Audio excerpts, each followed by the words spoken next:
तो चलिए स्टूडेंट, अब हम लोग पढ़ते हैं लेसन सेकेंड। पाठ का नाम है, लेसन सेकेंड का नाम है पुष्पी पादपों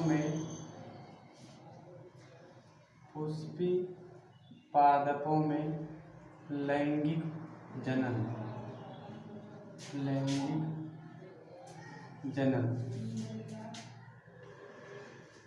सेक्सुअल रिप्रोडक्शन इन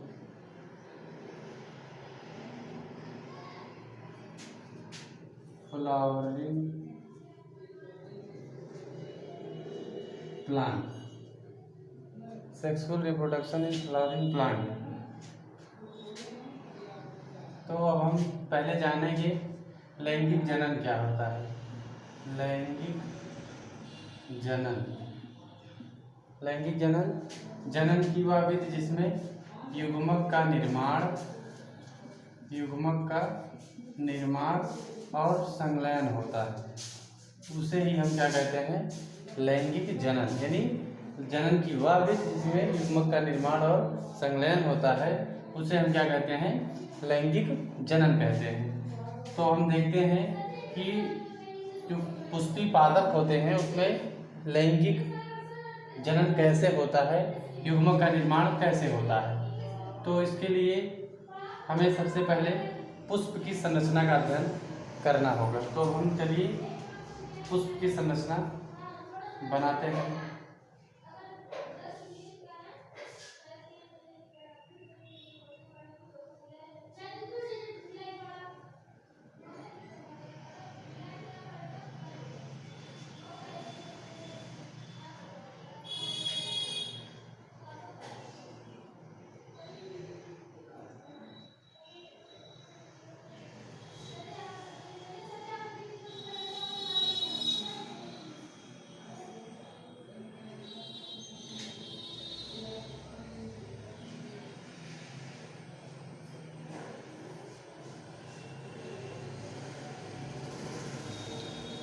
तो ये जो भाग है नीचे का, तो पुष्प में 4 मुख्य भाग होते हैं। कौन कौन से? एक होता है बाह्य दलपुंज, दूसरा होता है दलपुंज, तीसरा जायांग और चौथा पुमंग, जिसमें से बाह्य दलपुंज और दलपुंज ये दोनों सहायक भाग होते हैं। कौन से भाग? सहायक भाग, ठीक। और पुमंग और जायांग ये लैंगिक भाग होते हैं। कौन से भाग? लैंगिक भाग। तो इस तरीके से ये जो नीचे पंखुड़ी आप देख पाते हैं, ये क्या होता है? बाह्य दलपुंज। क्या है ये? बाह्य दलपुंज। इसका आप देखेंगे पुष्प के चारों तरफ ये हरे कलर की पंखुड़ी लगी रहती है। गुड़हल के पुष्प में आप देख सकते हैं। तो गुड़हल के पुष्प में आप देखेंगे तो ये पुंज है। पुंज मतलब क्लस्टर, यानी कहने का मतलब एक पूरा गुच्छा। इसके एक भाग को हम क्या कहते हैं? बाह्य दल। इसका नाम है सेपल। और ये जो कलर्ड भाग होता है इसे हम कहते हैं दलपुंज। क्या है? दलपुंज। ये भी क्लस्टर में रहता है, गुच्छे में रहता है। इसके एक भाग को हम क्या कहते हैं?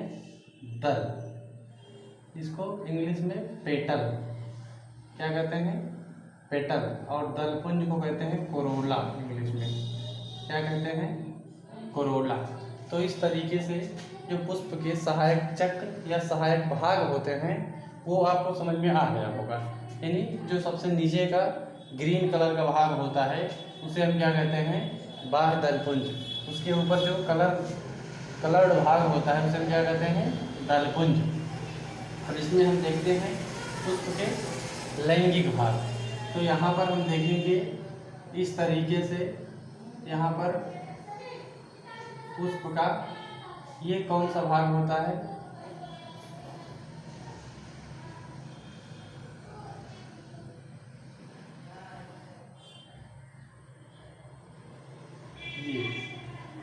तो ये कौन सा भाग होता है, इसको हम कहते हैं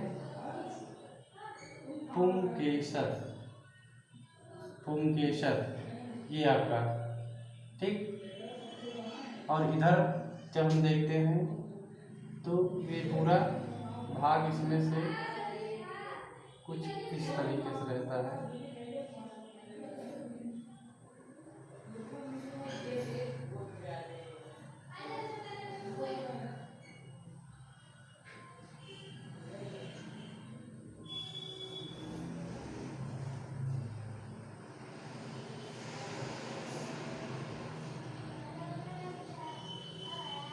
ये कौन सा भाग है, इस भाग को हम कहते हैं वर्तिकाग्र। ये क्या है, वर्तिकाग्र।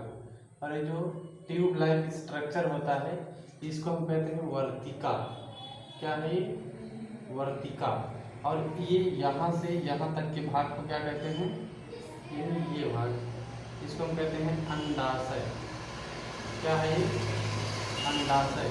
इसको इंग्लिश में कहते हैं स्टिग्मा। क्या है ये, स्टिग्मा। और ये स्टाइल, क्या है, स्टाइल है। और ये यहाँ पर ओवरी है, ओवरी। अब इस तीनों भाग को मिलाकर हम क्या कहते हैं, ये है हमारा जायांग या मादा भाग या गाइनोसियम। ये क्या है, गाइनोसियम। और ये आपका पुंकेसर है।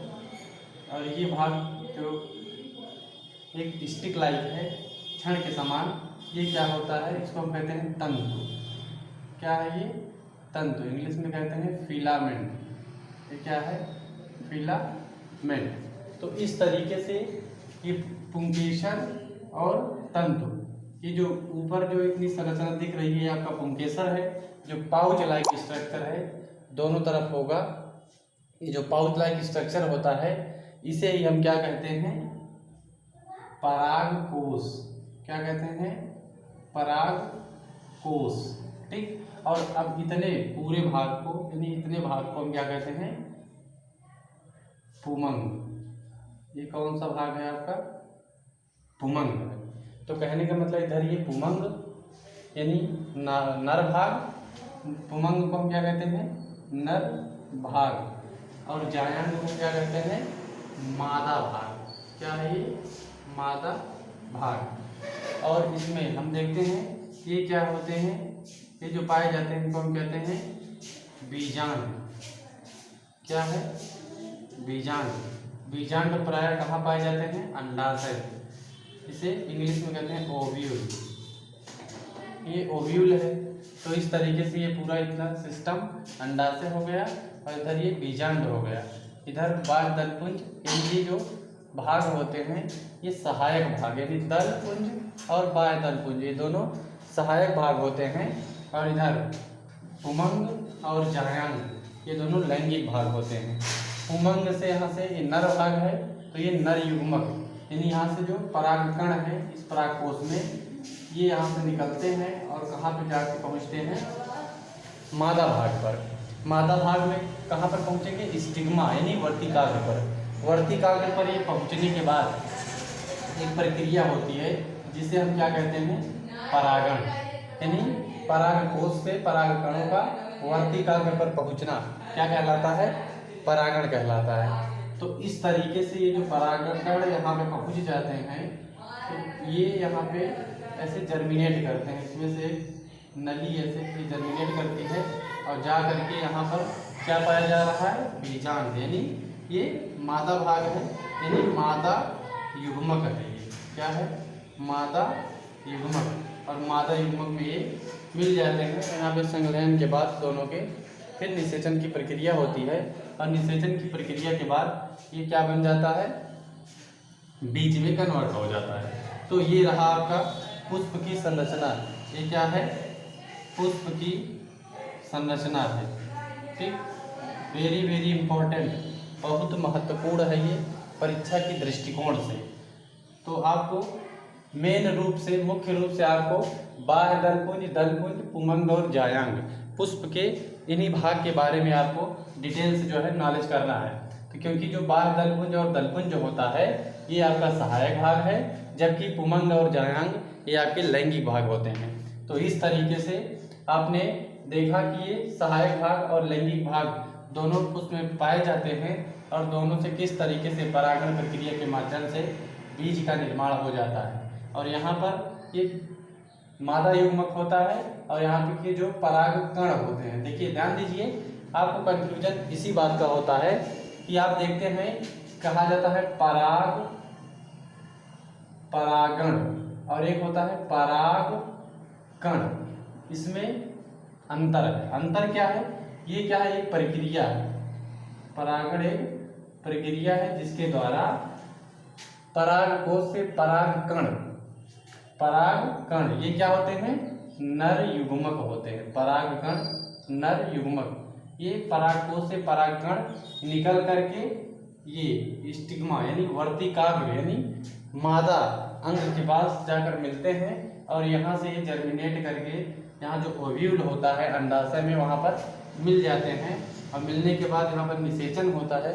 आपको पता है कि नर और मादा युग्मक के मिलने की प्रक्रिया ही क्या कहलाती है? निषेचन। निषेचन के बाद यहाँ पे बीज का निर्माण हो जाता है। तो नेक्स्ट टॉपिक में हम पढ़ेंगे नर भाग, पुष्प के नर भाग की संरचना, इसका हम डिटेल से अध्ययन करेंगे।